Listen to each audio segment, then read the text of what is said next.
Bismillahirrahmanirrahim. Assalamualaikum warahmatullahi wabarakatuh.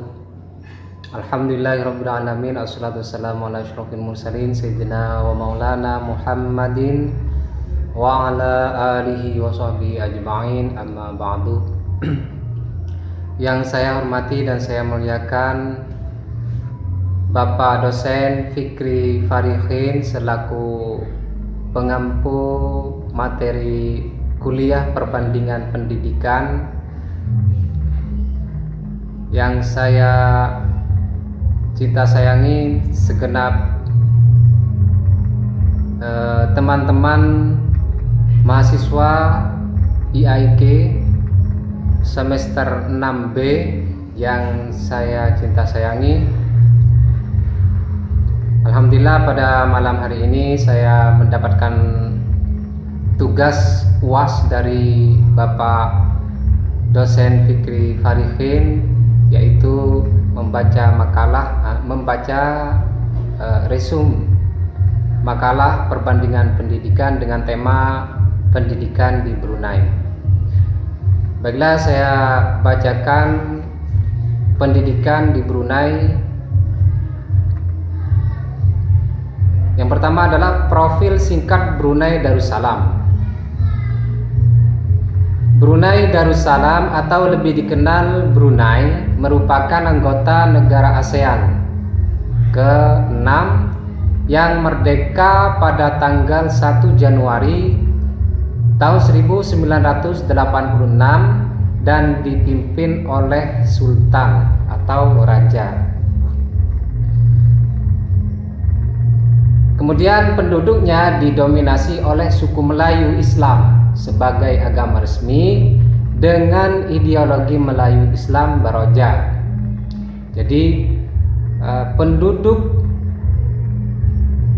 negara Brunei Darussalam itu mayoritas adalah beragama Islam. Maka kita sebagai mahasiswa muslim patut bersyukur karena ada suatu negara selainnya negara Indonesia, negara Timur Tengah, yaitu negara ASEAN yang bernama Brunei Darussalam, penduduknya juga mayoritas Muslim.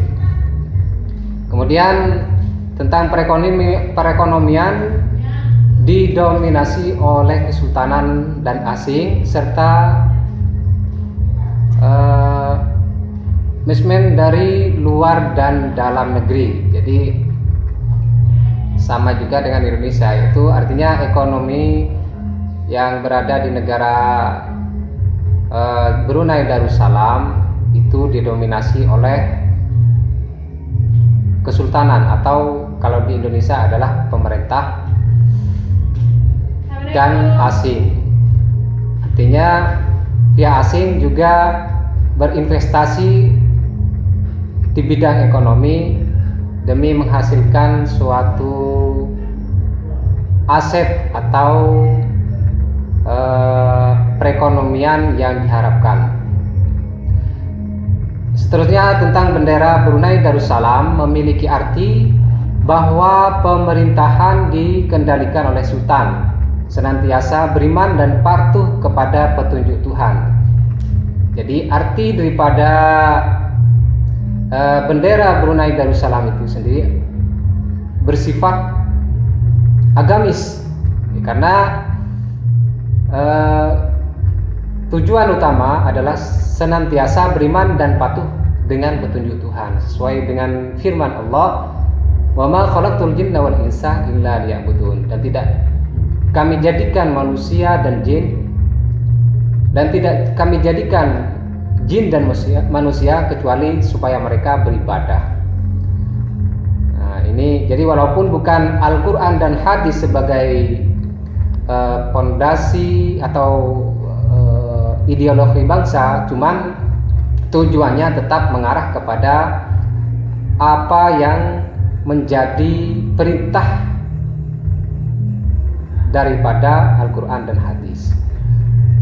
Tentang ideologi, lambang ideologi Melayu Islam Baroja artinya suku asli adalah Melayu. Jadi suku asli penduduk negara Brunei Darussalam itu adalah suku Melayu. Jadi bahasanya itu Melayu, sama dengan Malaysia, kurang lebihnya seperti itu. Kemudian Islam adalah agama resmi dan sistem pemerintahannya adalah kerajaan. Jadi agama yang resmi di Brunei Darussalam itu adalah agama Islam. Maka kita juga patut bersyukur karena agama Islam dijadikan sebagai agama resmi oleh pemerintahan kesultanan yang berada di negara Brunei Darussalam. Kemudian sistem pemerintahnya sendiri adalah kerajaan, seperti halnya di Indonesia sebelum kemerdekaan, yaitu ketika Indonesia masih bernama Nusantara. Jadi seperti Indonesia dulu dipimpin oleh raja sebelum menjadi NKRI, sebelum menjadi Negara Kesatuan Republik Indonesia. Dan kalau sekarang Indonesia sudah menjadi Negara Kesatuan Republik Indonesia dan dipimpin oleh seorang presiden. Nah, ini adalah profil singkat tentang Brunei Darussalam. Dan untuk selanjutnya, presentator selanjutnya adalah Ustadz Abdul Hamid. Demikian dari saya, Sibro Muhlisin, nomor absen 25. Kurang lebihnya mohon maaf yang sebesar-besarnya, terutama kepada guru saya, dosen Fikri Farihin. Semoga ilmu yang Bapak dosen berikan menjadi ilmu yang berguna dan manfaat bagi saya pribadi dan sebagai pengajar dan juga sebagai mahasiswa. Wa akhiran dari saya, Sibron Muhlisin nomor absen 25 mengakhiri. Assalamualaikum warahmatullahi wabarakatuh.